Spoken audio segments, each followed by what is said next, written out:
دادا پردادا سب کرتے چلے آئے، آج ہم وہی کام کرتے ہیں۔ ہم کو مشرک کہا جاتا ہے، کافر کہا جاتا ہے، بدعتی کہا جاتا ہے۔ ہم آخر کریں تو کیا کریں؟ مسلمان کبھی غریب نواز کی بارگاہ میں جاتا تھا، کبھی مخدوم معینی کی بارگاہ میں جاتا تھا، کبھی بندہ نواز کی بارگاہ میں جاتا تھا، کبھی محبوب الہی کی بارگاہ میں جاتا تھا۔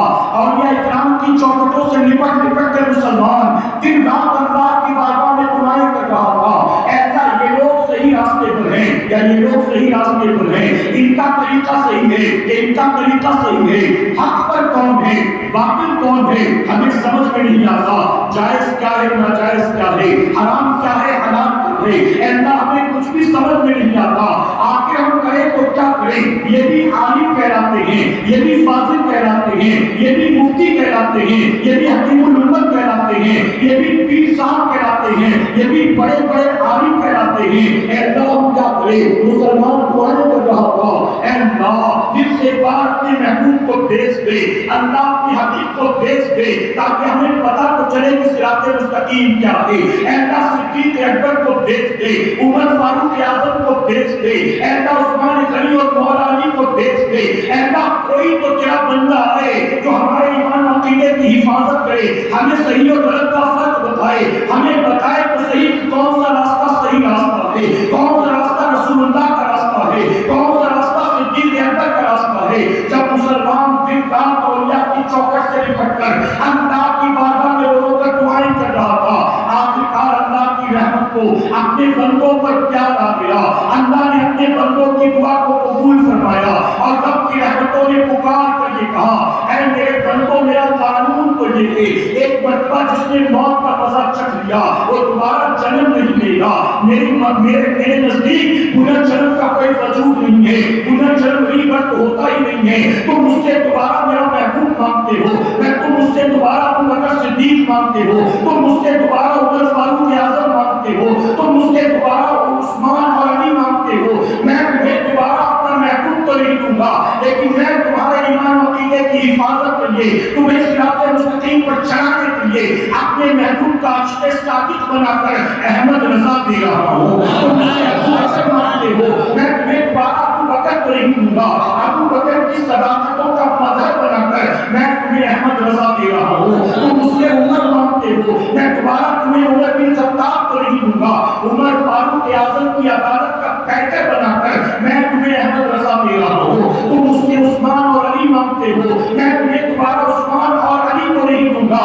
لیکن عثمان اور علی کا سچا جانشار بنا کر، ان کا سچا شہدائی بنا کر میں تمہیں امام احمد رضا دے رہا ہوں۔ میں نے علی کے بازوؤں میں ذوالفقار کی طاقت رکھتی تھی، علی جب میدان جنگ میں اترتے تھے جس طرح ذوالفقار لہراتی تھی کافروں کے جنازے نکل جاتے تھے، احمد رضا کے بازوؤں میں تلوار کی طاقت نہیں ہوگی، میں اس کی انگلیوں میں قلم کی طاقت رکھ دوں گا۔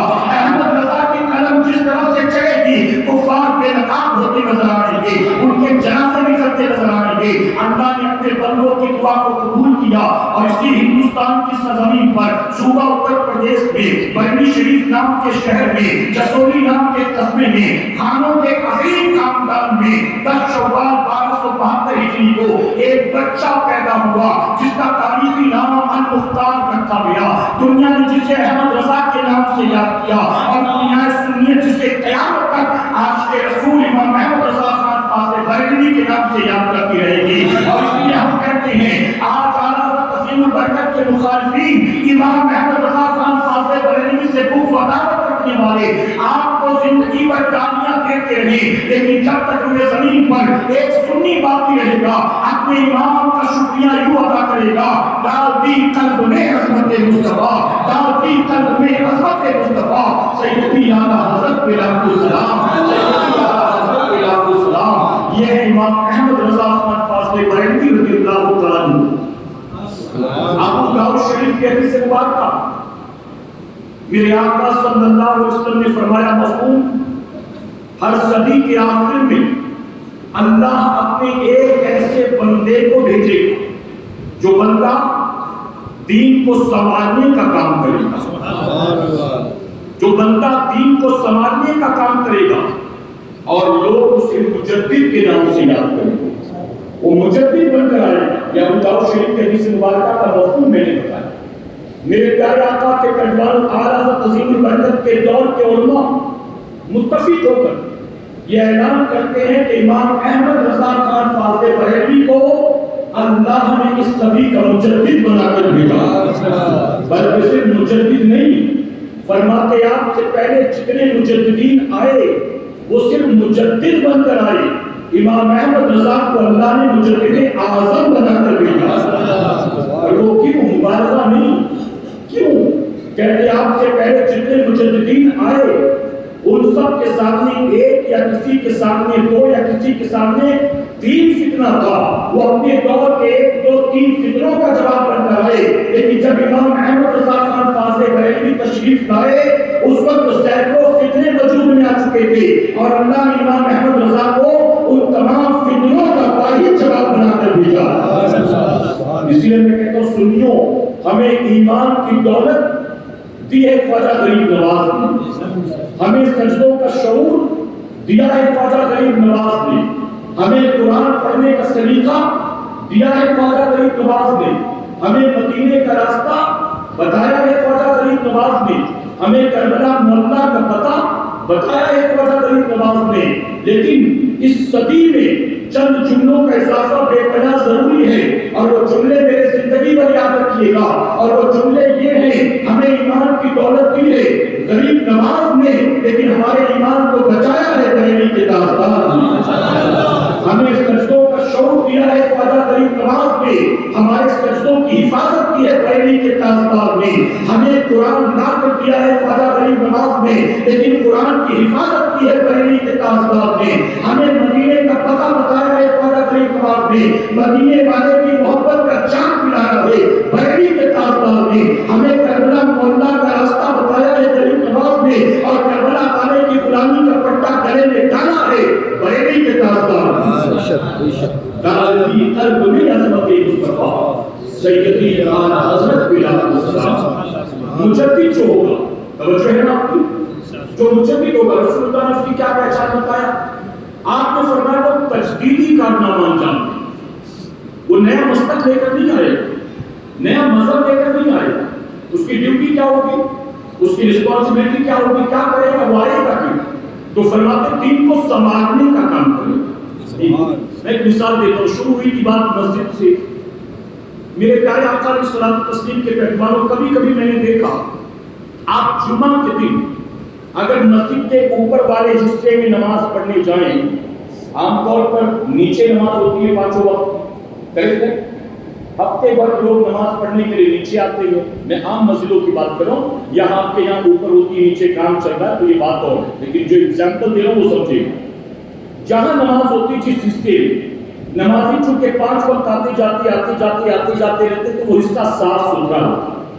لیکن مسجد کا وہ حصہ جہاں نمازی صرف جمعہ کے دن آتے، وہاں چٹائیاں بچھی ہو یا نہ بچھی ہو، تو وہاں اگر جمعہ کی نماز پڑھنے کے لیے آپ آئے تو دیکھیں کہ وہاں پر گرد و غبار ہوگا، دھول مٹی ہوگی. نہیں بتائیے، کیونکہ ہفتے پر وہاں کوئی آئے نہیں. اب جمعہ کے دن آئے، جمعہ کے نمازی اس کو صاف کریں، باقی تو کوئی آیا گیا نہیں تو ہفتے بھر کی دھول مٹی وہاں پڑی ہے. اگر کوئی چیز کہیں رکھ دی جائے اور اس کو کوئی چھوئے نہیں، ٹچ نہیں کرے، صاف صفائی نہ کرے، استعمال نہ کرے، تو دھیرے دھیرے اس پر دھول مٹی جم جاتی ہے کہ نہیں جم جاتی. تو اسی طرح مفسرین فرماتے ہیں ایک صدی کے اندر، 100 سالوں کے اندر دین کے اندر بھی بہت زیادہ گرد و غبار بیٹھ جاتا ہے، چھا جاتا ہے. دین میں بہت سے گرد و غبار چھا جاتے ہیں، بہت سی غلط رسومات شامل ہو جاتی ہیں. آج بھی ایک دن بتائیے، ہمارے یہاں شادی جب ہوتی ہے تو شادی میں لوگ شریعت کتنا دیکھتے ہیں، رسم و رواج کتنا دیکھتے ہیں. اپنی جماعت کی طرف جو ہوتا ہے، ہمارے خاندان میں جو ہوتا ہے، ہماری طرف تو ایسا ہی ہوتا ہے، لوگ یہ سب دیکھتے ہیں، شریعت نہیں دیکھتے اس کو. تو ایک صدی کے اندر، ایک سینچری میں دین میں بہت سی ایسی چیزیں داخل ہو جاتی جس کا دین سے تعلق نہیں ہوتا، اور بہت ساری چیزیں جو اصل دین ہوتی اس پر گرد و غبار چھا جاتا ہے. تو فرماتے مجدد جو ہوتا ہے، مجدد کی ڈیوٹی ہوتی ہے گرد و غبار کو صاف کرنے کی، رسم و رواج کو، شریعت کو الگ کرنے کی. اور مجدد یہی کام کرتا ہے، وہ دین کو سنبھالنے کا کام کرتا ہے. نئی چیزیں لا کر نہیں دیتا، وہ صرف صاف صفائی کر دیتا. یہ صحیح ہے، یہ غلط ہے؟ یہ رسمیں جو چلی آ رہی ہے تو شریعت کے خلاف ہے، اس پر عمل نہیں ہونا چاہیے۔ آپ دیکھیں 10 محرم کو عاشورہ کے لیے بہت ساری جگہوں پر ڈھول نگاڑے پیٹے جاتے ہیں، کیا بتائیے اعلیٰ حضرت نے اس کا رد نہیں فرمایا؟ اعلیٰ حضرت نے اس سے منع نہیں فرمایا؟ مزارات کے اولیاء پر لوگ بیویوں کو لے کر جاتے، بیٹیوں کو لے کر جاتے، کیا اعلیٰ حضرت نے اس سے منع نہیں فرمایا؟ تو اب آپ بتائیے دین کے اندر بہت ساری چیزیں ایسی داخل ہو جاتی جس کا دین سے تعلق نہیں ہوتا۔ مجدد کا کام نہیں ہوتا، وہ صحیح کو غلط کو الگ کرتا، وہ بتاتا ہے کیا صحیح ہے کیا غلط ہے۔ مجدد کا کام یہ، تو امام احمد رضا خان فاضل بریلوی رحمۃ اللہ علیہ اپنی طرف سے کوئی نیا دین، کوئی نیا مسلک، کوئی نیا مذہب لے کر نہیں آئے، بلکہ جو مسلک غریب نواز تھا امام احمد رضا خان فاضل بریلوی نے اپنے دور میں اسی مسلک کے چہرے کو صاف کرنے کا کام کیا، اور جب آپ نے صاف کیا تو کریڈٹ آپ کو ملا، اور اسی لیے اس مسلک کو اب آپ کے نام سے جانا جانے لگا۔ بہت سے ہمارے سنی بھی شک کرتے ہیں، باتیں کرتے ہیں، سوال کرتے ہیں یہ نیا مسلک کہاں سے آ گیا، اب تک تو نہیں تھا کہ کہاں سے آ گیا۔ یہ صرف کنفیوز کرنے کے لیے آپ کے ذہن میں سوال بدعقیداؤں کی طرف سے ڈالا گیا۔ یہ کوئی نیا مسلک نہیں ہے، مسلک اعلیٰ حضرت وہی ہے جو مسلک صدیق اکبر ہے، جو مسلک غوث اعظم ہے، جو مسلک خواجہ حسن بصری ہے، جو مسلک خواجہ جنید بغدادی ہے، یہ کوئی نیا مسلک نہیں ہے۔ ہاں فقہ کے معاملے میں امام الگ ہو سکتے ہیں، لیکن عقیدے کے معاملے میں سب ایک ہے، عقیدے کے معاملے میں کوئی اختلاف نہیں ہے۔ اچھا امام شافعی امام اعظم کی طرح حق باندھنے کو تیار نہیں، امام اعظم کی طرح حق باندھنے کو تیار نہیں، لیکن رسول اللہ سے ویسی ہی محبت کرتے ہیں جیسے امام اعظم کرتے ہیں، اہل بیت سے ویسی ہی محبت کرتے ہیں جیسے امام اعظم کرتے ہیں۔ تو اس میں کوئی اختلاف نہیں، عقیدے میں سب ایک ہے، اور اس مسلک کے اعتبار سے، فقہ کے اعتبار سے، مسائل کے اعتبار سے الگ معاملہ ہے۔ تو امام احمد رضا نے جو اس مسلک کے چہرے کو سنوارا، کوئی نیا مسلک لا کر آپ نے نہیں کیا، اس بات کو سمجھیں۔ اعلیٰ حضرت عظیم البرکت الشاہ امام احمد رضا خان فاضل بریلوی رحمۃ اللہ، آپ جب 4 سال 4 مہینے 4 دن کے تھے تو آپ کی بسم اللہ خوانی کی، توجہ ہے نا آپ کی؟ میں تیزی سے آگے بڑھتا ہوں اور کچھ اہم باتیں سمجھا کر بات مکمل کرتا ہوں، شاید وقت بھی زیادہ ہو گیا۔ اجازت ہے آپ کی 10-12 منٹ اور سنیں گے آپ؟ حالانکہ باتیں بہت ساری ہیں لیکن میں اب مختصر اپنی بات سمیٹتا ہوں، اجازت ہے آپ کی؟ جو سننا چاہتے ذرا کہیں سبحان اللہ۔ میرے پیارے آقا علیہ الصلوۃ والتسلیم کے پیروانوں 4 سال 4 مہینے 4 دن میں آپ کی بسم اللہ خوانی، بسم اللہ خوانی کسے کہتے ہیں؟ اس دور میں یہ طریقہ تھا، آپ اور بھی بزرگوں کے بارے میں دیکھیں، چاہے وہ مخدوم کی چوچا ہو، چاہے وہ دیگر بزرگان دین ہو، محبوب الہی ہو، نظام الدین اولیاء ہو، بندہ نواز ہو، ان سب کی زندگیوں میں دیکھیں آپ کو بسم اللہ خوانی پائی جاتی ہے، برتھ ڈے نہیں پایا جاتا، چلہ نہیں پایا جاتا، بسم اللہ خوانی۔ کیا ہوتا تھا؟ ہوتا یہ تھا کہ اس دور کے علماء کو، اکابرین کو، مشائخ کو جمع کرتے، ایک تختی پر اچھی رائٹنگ سے بسم اللہ شریف لکھا جاتا ہے اور بچے کو پڑھایا جاتا تھا بسم اللہ، اسے یہاں سے قرآن شریف شروع ہوتا تھا اس کا، اس کو کہتے تھے، اس ڈے کو، اس سیلیبریشن کو کہتے تھے بسم اللہ خوانی۔ اس دور میں اس کو سیلیبریٹ کرتے تھے، بڑا بناتے تھے تاکہ بچہ بھی زندگی پر یاد رکھے۔ آج ہمارے یہاں پر چلہ کیا جاتا ہے، برتھ ڈے منایا جاتا ہے۔ جب تو ایک صاحب سے مثال دیتا ہوں سمجھانے کے لیے، ہمارے یہاں جو ٹرینڈ عام ہوا ہے مسلمان، ایک صاحب ان کا بچہ اسکول میں پڑھتا ہے، وہ دکان پر ملازم تھے اور ان کو 8,000 روپے تنخواہ ملتی تھی، ٹھیک ہے، گھر چلانا بڑا مشکل تھا، ہمیں معلوم تھا، اور بچہ اچھے اسکول میں پڑھ رہا تھا جس کی فیس 2,500 روپے تھی۔ اب مجھے پتا تھا کہ 2,500 روپے یہ فیس بھر دے گا، 3,000 روپے تک کا بھاڑا دے گا، 1,500 لائٹ کا بل دے گا، 8,000 میں گزارا کیسے ہوگا؟ تو ہم نے اس بچے کے فیس کی ذمہ داری اپنے اوپر لے لی تاکہ بچہ پڑھ نہیں سکے، مسلمانوں کے بچے اچھی تعلیم حاصل کر سکیں۔ ہم نے تقریباً 4 سال تک اس بچے کی فیس بھری، اور اس کے بعد میں وہ بندہ جہاں رہتا تھا اس کے اڑوسی پڑوسی کے ذریعے ہمیں پتا چلا کہ ہر مہینے بچے کی اسکول کی فیس تو آپ بھرتے ہو، لیکن جب اس کا برتھ ڈے آتا ہے تو اس کا باپ 3,000 روپے کا کیک لاتا ہے اور پوری فیملی کے بچوں کو دعوت دیتا ہے اور باقاعدہ بھنڈیارے سے کھانا بنواتا ہے۔ تو ہم نے کہا اس کا مطلب یہ تو بڑا پیسے والا آدمی ہے، کیونکہ 3,000 روپے کا کیک لا کر تو میں نے اپنے بچوں کا برتھ ڈے نہیں منایا، 5 بچوں کا باپ بن گیا. میں نے آج تک 3,000 کا کیک نہیں لایا. میں نے بچوں کو جمع کر کے کوئی 8-10 کی پارٹی نہیں کی. میں نے کہا یہ تو بڑا آدمی معلوم دیتا ہے. میں نے اسی دن سے فیس دینا بند کر. پھر اس نے بہت ہاتھ پاؤں جوڑے, معافی تلافی کی, اس نے ہیلے بہانے کیے کہ میں نے نہیں, اس کے ماموں کی طرف سے تھا ماموں. تو میں نے کہا اس کا مطلب کہ ماموں نالتا رہے. تو ماموں سے کہنا کہ بچے کا بھانجے کا اب برتھ ڈے نہ منائے, اب ہر مہینے فیس بھرے تاکہ بچہ جو ہے خود کمانے کے لائق بن جائے. تو ایسے لوگ ہیں ہمارے, ہم نے اس کو لازم سمجھ رکھا. تو 4 سال 4 مہینے 4 دن میں آپ کی بسم اللہ خوانی ہوئی. اور جب آپ 6 سال کے ہوئے, کتنے سال کے؟ 6 سال. بریلی شریف میں حضور کے میلاد کا جلسہ بہت شاندار ہوتا تھا, اور دور دراز تک 25-30 گاؤں سے لوگ آتے تھے حضور کی میلاد کے جلسے میں شرکت کے لیے.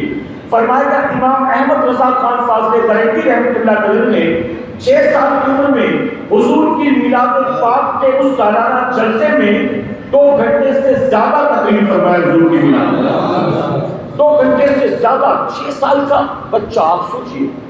پتا چلا یہ صلاحیتیں زمین پر آنے کے بعد نہیں ملی, یہ خدا داد صلاحیتیں تھی جو رسول اللہ. جب آپ 13 سال 10 مہینے کے ہوئے, 13 سال 10 مہینے 5 دن, اسی دن آپ کے سر پر دستار فضیلت رکھی گئی. آپ مفتی بن گئے اور خود فرماتے جس دن میرے سر پر دستار فضیلت رکھی گئی اسی دن میں نے اپنی زندگی کا پہلا فتویٰ دیا. اور فرماتے اسی دن میں بالغ بھی ہوا, یعنی اسی دن میں بالغ ہوا. جو بلوغت کی نشانیاں ہیں نا وہ اسی دن ظاہر ہوئی. آپ سوچئے 13 سال 10 مہینے 5 دن مفتی بن گئے آپ. میرے پیارے آقا کے پیروانوں, یہاں جتنے بچے موجود ہیں نا, اگر کسی 15 سال والے کو کھڑا کر کے پوچھا جائے نا کہ وضو میں کتنی باتیں فرض ہیں, نماز میں غسل میں کتنی باتیں فرض ہیں, غسل کن باتوں کی وجہ سے فرض ہوتا ہے, تو معذرت کے ساتھ کہوں گا کہ شاید ہمارے 15 سال کے بچے جواب نہ دے سکے.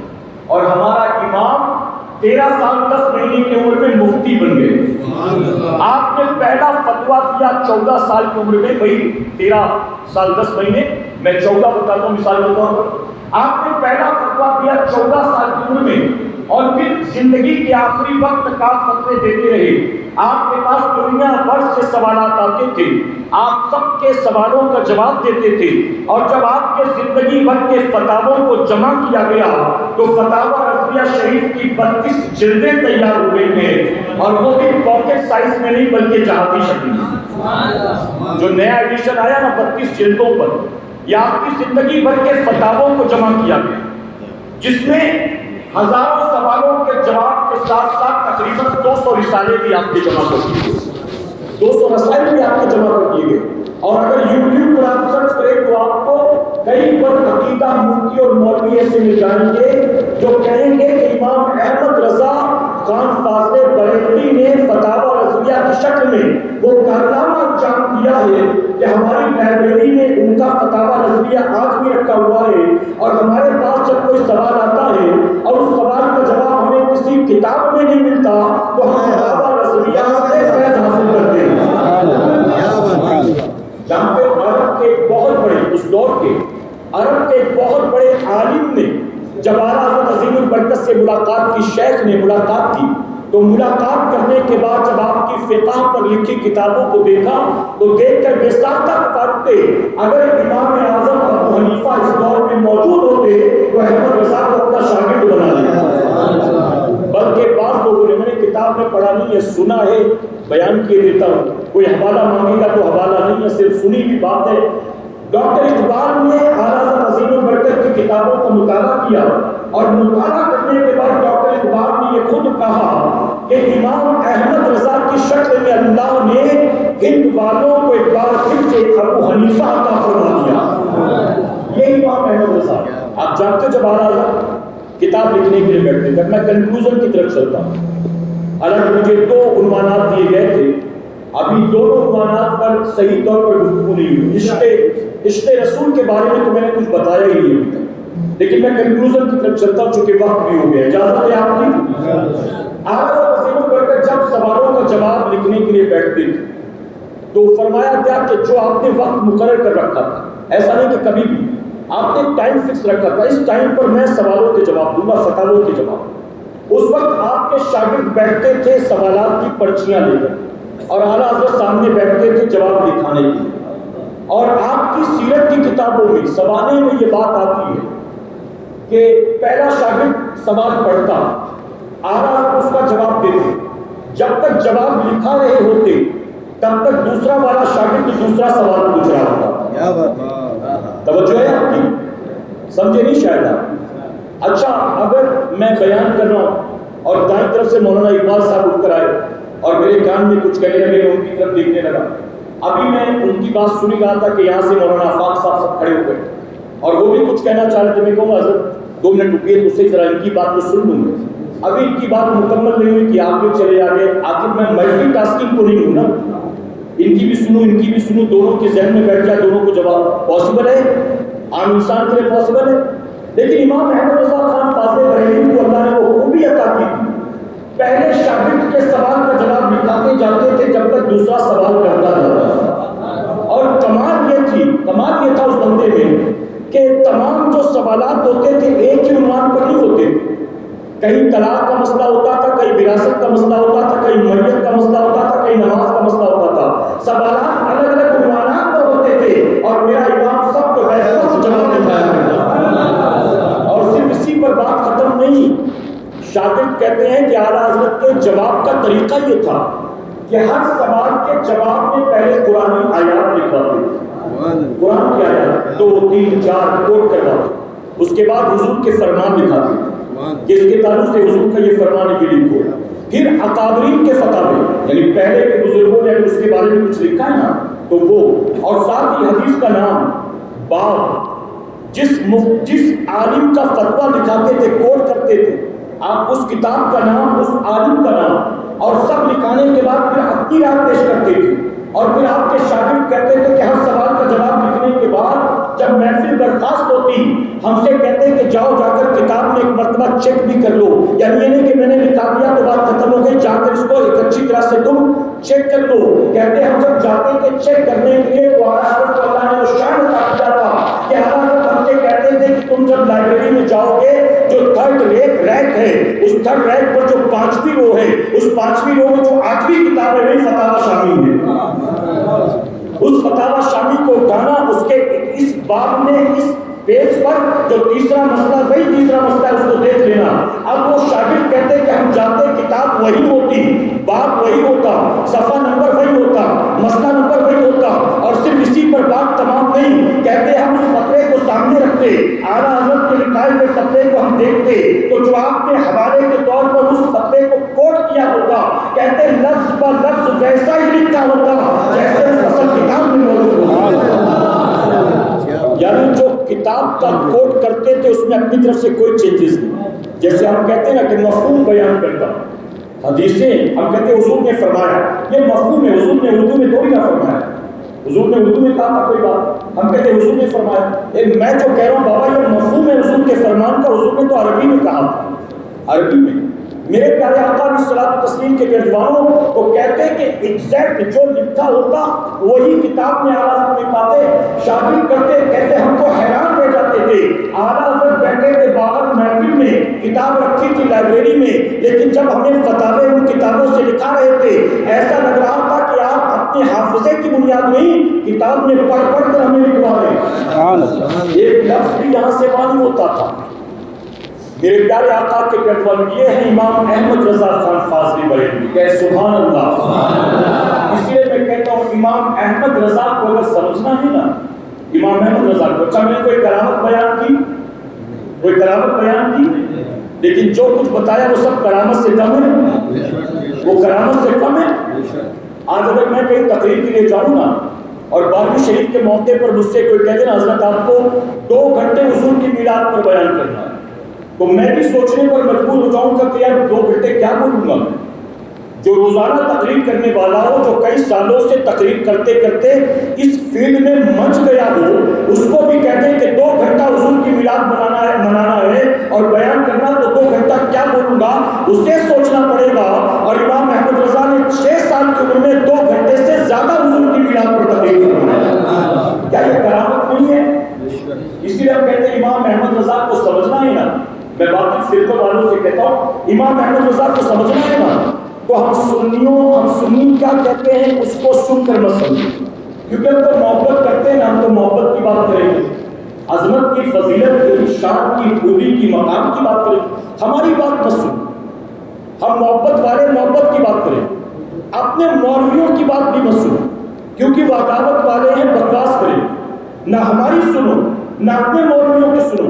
اگر امام احمد رضا خان فاضل بریلوی کو سمجھنا چاہتے ہو اپنی نگاہوں سے بغض و عداوت کی عینک اتارو، اور امام احمد رضا خان فاضل بریلوی نے 1300 سے زائد کتابیں لکھی ہیں، کوئی ایک کتاب کسی لائبریری سے لے کر آ جاؤ، انٹرنیٹ پر PDF ڈاؤن لوڈ کر لو۔ میں ذمہ داری سے کہتا ہوں نہ ہماری سنو نہ اپنے مولویوں کی سنو، بس اپنی آنکھوں سے احمد رضا کے بغض و عداوت کی عینک اتارو اور امام احمد رضا کی کسی ایک کتاب کے چند صفحوں کا مطالعہ کر لو۔ چند صفحے پڑھنے کے بعد تمہیں خود ماننا پڑے گا احمد رضا کسی بدعتی کا نام نہیں ہے، بلکہ احمد رضا اپنے دور کے ویسے کرنی کا نام، احمد رضا اپنے دور کے بلال کا نام، حسان بن ثابت کا نام، اعلیٰ حضرت کے فتاوے ہو، اعلیٰ حضرت کی شاعری ہو، اعلیٰ حضرت سوالوں کو جواب دے رہے ہو، ہر جگہ آپ کو آپ کے قلم، آپ کا قلم عشق رسول سے لبریز نظر آئے گا،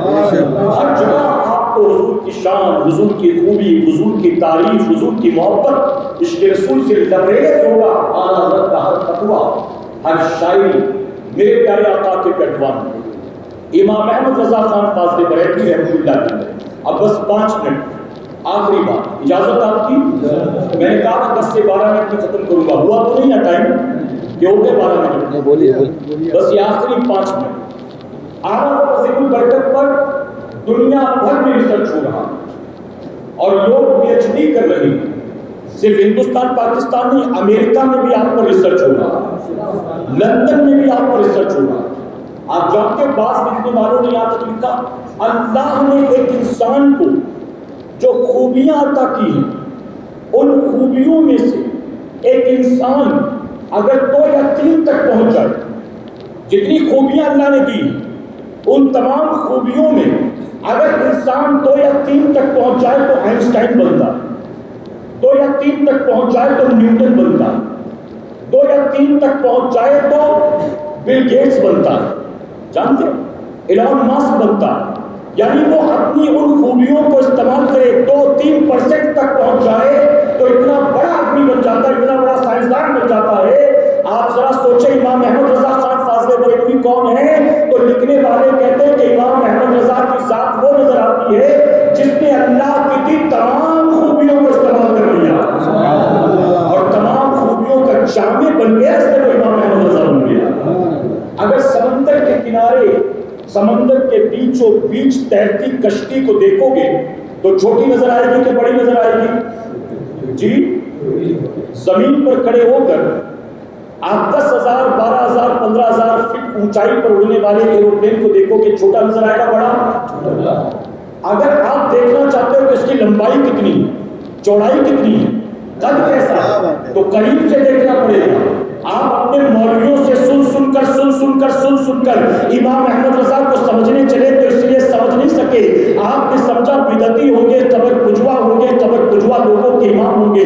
میرے پیارے آقا کے پیروانوں، اور میں معذرت کے ساتھ اپنے سنی بھائیوں سے کہتا ہوں، اعلیٰ حضرت عظیم البرکت نے جن جن چیزوں سے منع کیا آج ہم وہی ساری الٹی سیدھی حرکتیں کرتے ہیں، اور جب ہم الٹی سیدھی حرکتیں کرتے ہیں تو لوگ ہمیں گالی نہیں دیتے، گالی سیدھے ہمارے امام کو دیتے ہیں۔ قبروں کے طواف کے بارے میں پوچھا گیا کہ قبروں کا طواف کرنا کیسا، تو آپ نے فرمایا سوائے اللہ کے گھر خانہ کعبہ کے طواف کے کسی اور کا طواف جائز نہیں۔ اگر فرماتے بنیت تعظیم کیا، بنیت تعظیم تو حرام اور بنیت عبادت تو شرک، بنیت عبادت تو شرک، سمجھے کہ نہیں آپ؟ اچھا، قبروں کو سجدہ کرنا اعلیٰ حضرت نے اس کو جائز قرار دیا ہے؟ قبروں کو سجدہ کرنا جائز ہوتا تو امام احمد رضا جب مدینے پہنچے تھے تو حضور کی بارگاہ میں سلام نہ بھیجتے، قبر پہ لیٹ جاتے، کیونکہ میرے امام کی کیفیت تو یہ تھی امام ہندوستان کی سرزمین پر نبی کی محبت میں ایسا تڑپتے کہ خود فرماتے ہیں جان و دل ہوش و خرد سب تو مدینے پہنچے، جان و دل ہوش و خرد سب تو مدینے پہنچے، تم نہیں چلتے رضا سارا تو سامان گیا، تم نہیں چلتے رضا سارا تو سامان گیا۔ اور جب مدینے پہنچے تو کیا فرماتے ارے اے خدا کے بندو کوئی میرے دل کو ڈھونڈو، ارے اے خدا کے بندو کوئی میرے دل کو ڈھونڈو، میرے پاس تھا ابھی تو ابھی کیا ہوا خدایا، نہ کوئی گیا نہ آیا، نہ کوئی گیا نہ آیا۔ میرے پیارے آقا کے پیروان، اگر قبروں کا سجدہ کرنا امام احمد رضا کے نزدیک جائز ہوتا تو میرے امام جب مدینے پہنچتے تو حضور کی جالیوں پر، حضور کے روضے پر، قبر مبارک پر لیٹ جاتے، لیکن آپ لیٹتے نہیں ہیں، اپنے آپ کو روکتے ہیں اور روک کر کیا فرماتے ہیں؟ فرماتے سامنے ہے وہ نوبہار سجدے کو دل ہے بے قرار، سامنے ہے وہ نوبہار سجدے کو دل ہے بے قرار، روکیے سر کو روکیے یہی امتحان۔